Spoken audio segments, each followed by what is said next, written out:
Amanullah convention centre আপনার উৎসব আয়োজনকে সুষ্ঠু ও সুন্দরভাবে সম্পন্ন করতে সিলেটে এই প্রথম আমরা নিয়ে এসেছি আন্তর্জাতিক মানসম্পন্ন কনভেনশন সেন্টার। 21,000 স্কয়ার ফুট জায়গা জুড়ে এতে রয়েছে সেন্ট্রাল এসি, 800 ডাইনিং ও 500 ওয়েটিং ক্যাপাসিটি, 120টি car parking, electric service station, automatic generator, close circuit camera, double kitchen, catering ও quality service staff, event management, বিয়ে, গায়ে হলুদ, জন্মদিন, অফিস কনফারেন্স সহ যে কোনো জমকালো অনুষ্ঠানকে সুষ্ঠু ও সাবলীলভাবে সম্পন্ন করতে আমরা সবসময় প্রস্তুত। Amanullah convention centre, Arambagh, MC college road, Sylhet. Karimullah গ্রুপের একটি প্রতিষ্ঠান।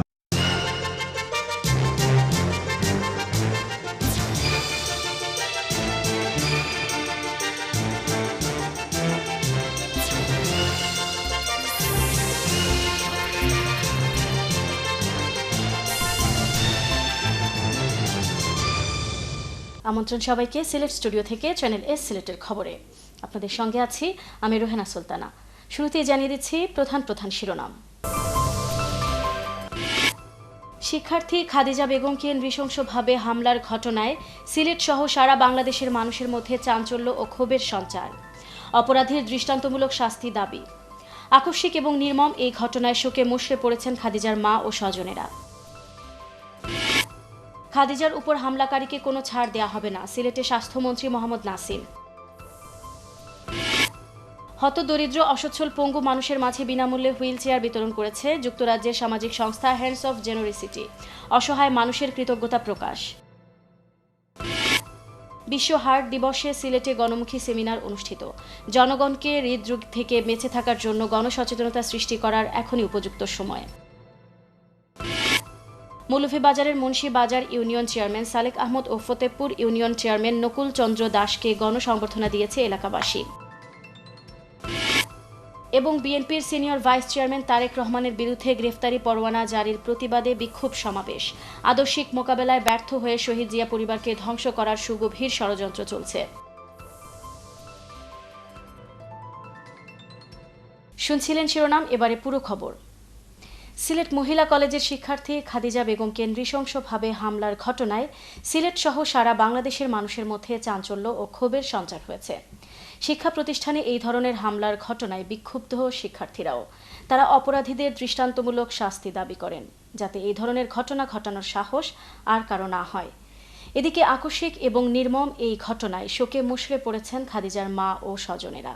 বিস্তারিত মোয়াজ্জেম সাজুর রিপোর্টে, ক্যামেরায় ছিলেন আমিমুল এহসান রাহিন। সিলেট সদর উপজেলার মাসুক মিয়ার মেয়ে খাদিজা বেগম নার্গিস 3 ভাই বোনদের মাঝে একমাত্র মেয়ে খাদিজা। খাদিজাদের বাড়িতে একসময় লজিংকে থাকত শাহজালাল বিজ্ঞান ও প্রযুক্তি বিশ্ববিদ্যালয়ের ছাত্র ও ছাত্রলীগের সহ সম্পাদক বদরুল আলম। সম্প্রতি বদরুল প্রেম নিবেদন করলে তা প্রত্যাখ্যান করে খাদিজা। এর জের ধরে সোমবার এমসি কলেজ পরীক্ষা দিতে গেলে তার ওপর নৃশংস কায়দায় হামলা চালায় বদরুল। হামলার শিকার খাদিজাকে সংকটাপন্ন অবস্থায় উদ্ধার করে সাধারণ শিক্ষার্থীরা। তারা বদরুলকে গণধুলাই দিয়ে পুলিশে দেয়। বর্তমানে ঢাকার স্কয়ার হাসপাতালে জীবন মৃত্যুর সন্দিক্ষণে রয়েছেন খাদিজা বেগম নার্গিস। খাদিজাকে নিয়ে এখন সিলেট সহ সারা দেশেই হাহাকার। মঙ্গলবার খাদিজার বাড়িতে গিয়ে দেখা যায় খাদিজার মা মূর্ছা যাচ্ছেন বারবার।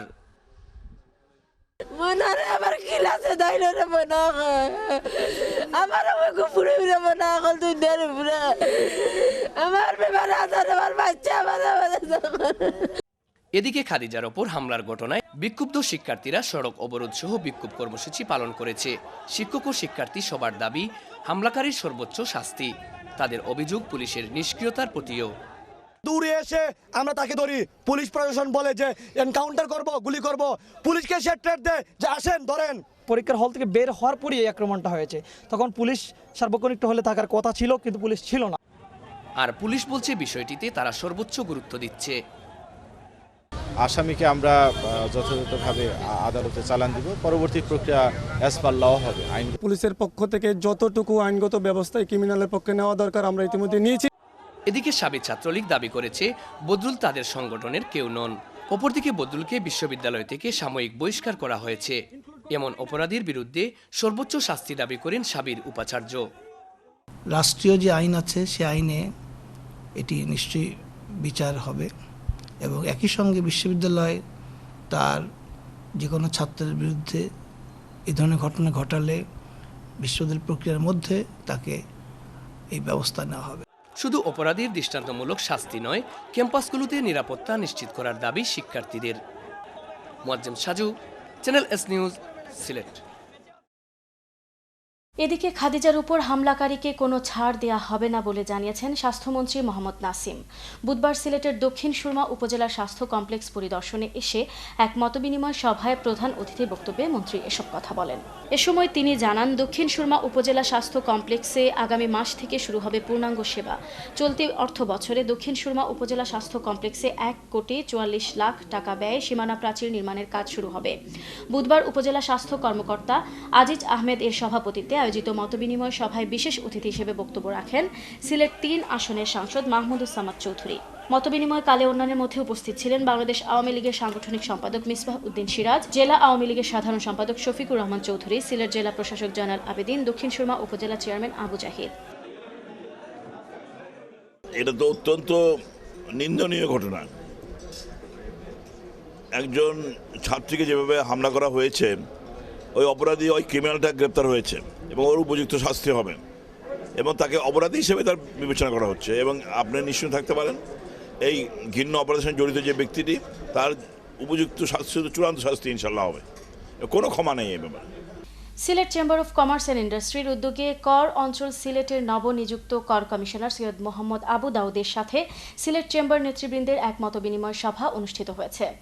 সিলেট চেম্বারের সভাপতি সালাহউদ্দিন আলী আহমদের সভাপতিত্বে প্রধান অতিথির বক্তব্য রাখেন নবনিযুক্ত কর কমিশনার সৈয়দ মোহাম্মদ আবু দাউদ। তিনি বলেন, বাংলাদেশের উন্নয়নের মূল স্রোত হচ্ছেন ব্যবসায়ীরা। ব্যবসায়ীদের প্রদত্ত ট্যাক্স এর উপর ভিত্তি করে বাংলাদেশের অর্থনীতি এখন অনেক শক্তিশালী। দেশের এত সমস্যার পরও অর্থনৈতিক প্রবৃদ্ধি দিন দিন বৃদ্ধি পাচ্ছে। এর মূলে রয়েছেন সচেতন ব্যবসায়ী সমাজ। তিনি বলেন, ট্যাক্সের পরিধি বৃদ্ধির লক্ষ্যে বর্তমানে চাকুরিজীবীদেরকে আরও ব্যাপক হারে ট্যাক্সের আওতায় নিয়ে আসা হচ্ছে। তিনি ট্যাক্স আদায়ের লক্ষ্যমাত্রা অর্জনে সিলেট চেম্বারের সহযোগিতা কামনা করেন।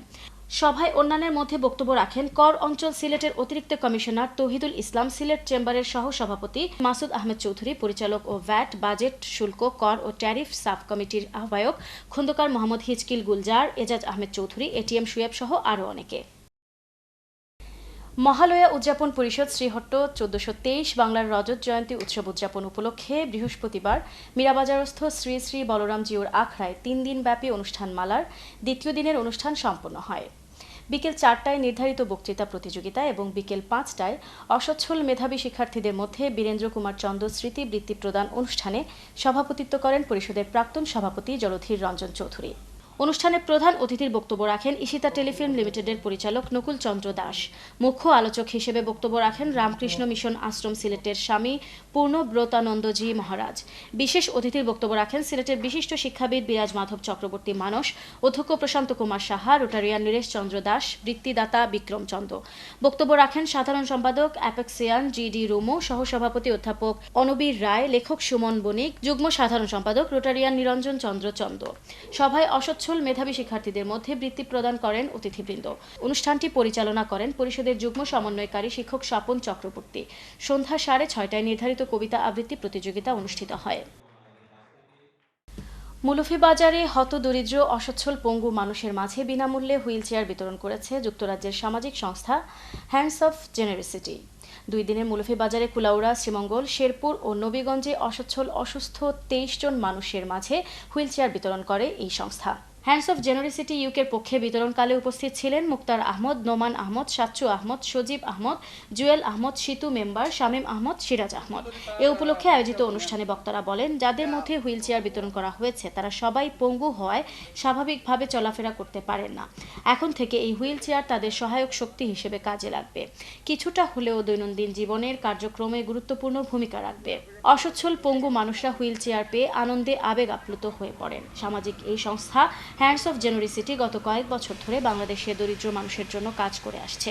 স্থানীয় সুধীজনেরা হ্যান্ডস অফ জেনারসিটি এসব আর্তমানবতার কল্যাণমূলক কাজকে সাধুবাদ জানান। সিলেটের খবরে নিচ্ছি ছোট্ট একটা বিরতি, আমাদের সঙ্গেই থাকুন। ফিরে এসে অন্যান্য খবরের সাথে দেখবেন। বিশ্ব হার্ট দিবসে সিলেটে গণমুখী সেমিনার অনুষ্ঠিত। জনগণকে হৃদরোগ থেকে বেঁচে থাকার জন্য গণসচেতনতা সৃষ্টি করার এখনই উপযুক্ত সময়। মৌলভীবাজারের মুন্সি বাজার ইউনিয়ন চেয়ারম্যান সালেক আহমদ ও ফতেপুর ইউনিয়ন চেয়ারম্যান নকুল চন্দ্র দাসকে গণসংবর্ধনা দিয়েছে এলাকাবাসী। এবং বিএনপির সিনিয়র ভাইস চেয়ারম্যান তারেক রহমানের বিরুদ্ধে গ্রেফতারি পরোয়ানা জারির প্রতিবাদে বিক্ষোভ সমাবেশ। আদর্শিক মোকাবেলায় ব্যর্থ হয়ে শহীদ জিয়া পরিবারকে ধ্বংস করার সুগভীর ষড়যন্ত্র চলছে।